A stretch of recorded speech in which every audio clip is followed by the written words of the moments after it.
Aunque terminó al alza y con mercados eufóricos, noviembre no fue un buen mes, tanto para las bolsas como para las materias primas y tampoco para el peso chileno. Finalmente vimos caídas mensuales en gran parte de las bolsas, vimos caídas en el cobre, nuestro principal mineral de exportación, y también el dólar cerró con ganancias en el mercado local durante noviembre. Para analizar los cierres del mes y cuáles fueron los principales factores que impulsaron o que movieron a los mercados, estamos con el economista jefe de Tanner, Claudio González. Claudio, muchas gracias por estar acá. Hola Francisca, gracias a usted. Claudio, ¿qué pasó? Tuvimos un mes que empezó mal, hasta el viernes pasado seguía bastante mal, hubo noticias positivas y cerró muy bien. ¿Cuál es el análisis que se podría hacer primero de las bolsas internacionales? Yo diría que en general el mes fue de mayor cantidad de noticias negativas, fundamentalmente la debilidad que ya todos sabemos proveniente de Europa, la no solución y yo diría la incapacidad de los políticos de llegar a ciertos acuerdos que pudieran dar sustentabilidad futura. También una leve contaminación de lo que pasó en Estados Unidos, que tal vez pasó un poco más bajo el agua, pero fue importante que no llegaran a acuerdo tampoco en el supercomité que se supone debía solucionar el tema del déficit para el futuro, y por tanto se gatillaron recortes automáticos, lo que dio una señal relativamente mala, pero como te digo, bajo el agua. Y probablemente con un día muy bueno que tuvo que ver con esta entrega de liquidez masiva por parte de los bancos centrales. Sin embargo, en el global te diría que el mes de noviembre ratifica lo que vemos de debilidad internacional y que creemos debería mantenerse todavía hacia diciembre. Profundicemos un poco en eso de debilidad internacional, es decir, ¿es la volatilidad la que llegó para quedarse por un largo rato o son las caídas y el deterioro en los mercados?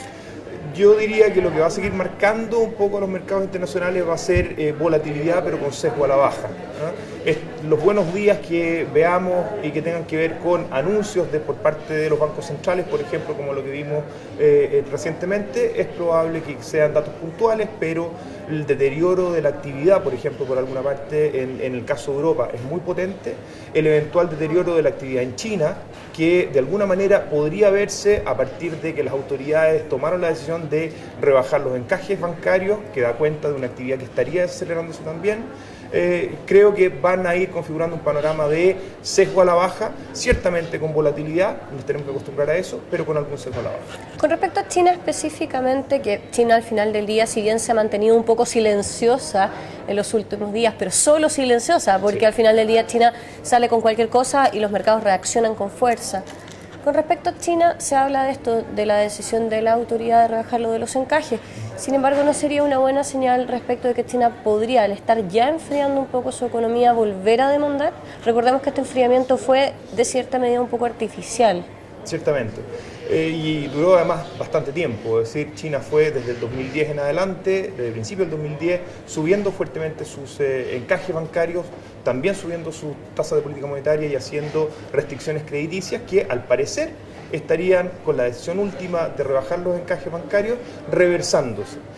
Podría ser un comienzo tímido, pero comienzo al fin, de un cierto camino de estímulo para generar un mayor nivel de consumo interno. Esto es posible, pero es posible que esto sea respuesta a que las autoridades chinas ya han visto que su economía puede tender a desacelerarse, producto de que el mundo se desacelera y le compra también menos productos a China. Ya sabemos que China responde de manera muy importante, ¿verdad?, a las exportaciones y por tanto menores exportaciones deberían derivar también en menor nivel de productos en China. Es decir, ahí hay un foco de preocupación. También otro foco de preocupación tiene que ver con el sector inmobiliario chino.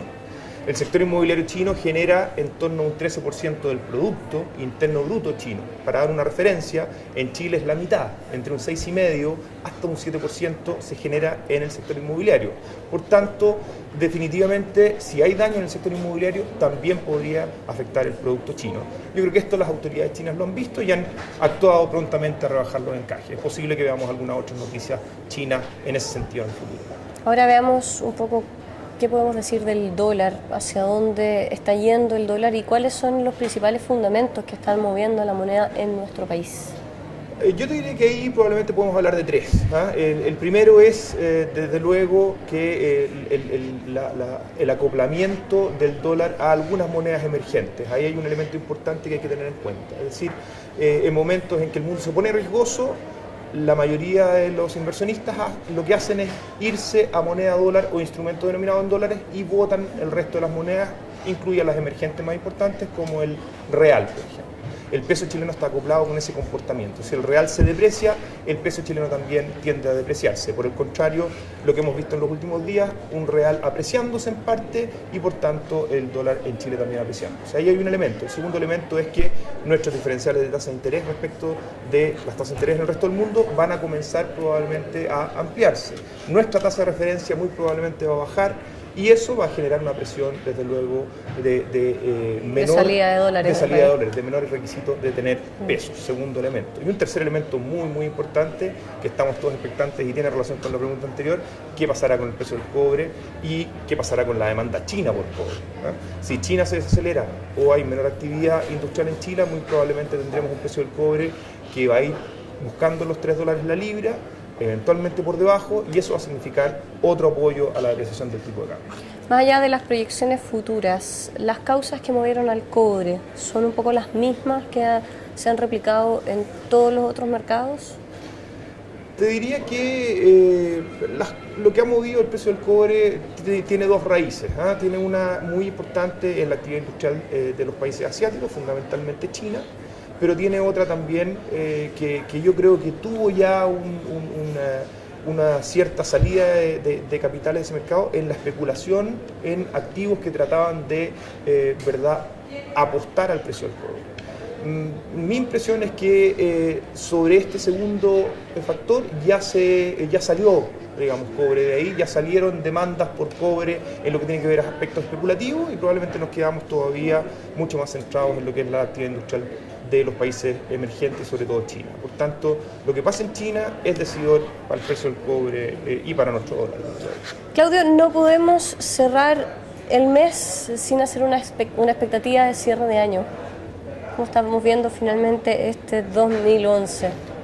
En términos para seguir con el tema de la moneda, yo te diría que hay poco espacio más allá de lo que ha pasado, ¿verdad?, en estos últimos días, en donde tenemos, ¿verdad?, una actuación conjunta a los bancos centrales de inyectar mucha liquidez a los swaps, ¿verdad?, euro-dólar, que les permita a los bancos en Europa tener liquidez y poder respirar un poco más tranquilos. Eso generó apreciación de las monedas en el mundo y apreciación también del dólar en Chile. Sin embargo, los fundamentales que ya explicábamos antes apuntan mucho más hacia una depreciación. Yo esperaría que el tipo de cambio pueda rondar hoy día entre los 510 y hasta 525 pesos en el corto plazo. Con muy poca probabilidad nos iríamos por debajo de los 500 pesos. Más allá de un hecho puntual, nos iríamos como trayectoria, no lo veo yendo más abajo de 500 pesos. Las bolsas. Las bolsas, probablemente apoyadas por esta última actuación conjunta de los bancos centrales, pero con debilidad. Yo lo veo en niveles, sobre todo la bolsa americana, la veo en 1.250 puntos ya con un cierto techo. Es decir, esto es solamente una bocanada de aire, no podemos hablar aquí de oxígeno permanente. Yo creo que no es un oxígeno permanente. Es una buena señal, pero una señal que puede extinguirse rápidamente si tenemos, por ejemplo, un mal dato de producción industrial en China o tenemos, por ejemplo, una rebaja de clasificación crediticia de un país sistémicamente importante como Francia. Claro. Una más. Más. Eso significaría una nueva tendencia negativa. El riesgo está ahí. Así es que yo te diría que los niveles de bolsa en torno a Standard & Poor's de 1.250 puntos me parece que está en un rango ya un poco en algún techo o llegando a algún techo. En el caso de la bolsa local, los 4.300 puntos me parece relativamente lo mismo. Entonces, acostumbrarse a la volatilidad, esperar tendencias a la baja, y este 2011 sin duda no será entonces el mejor año para los mercados mundiales. Claudio, muchísimas gracias por esta entrevista. A ti, muchas gracias.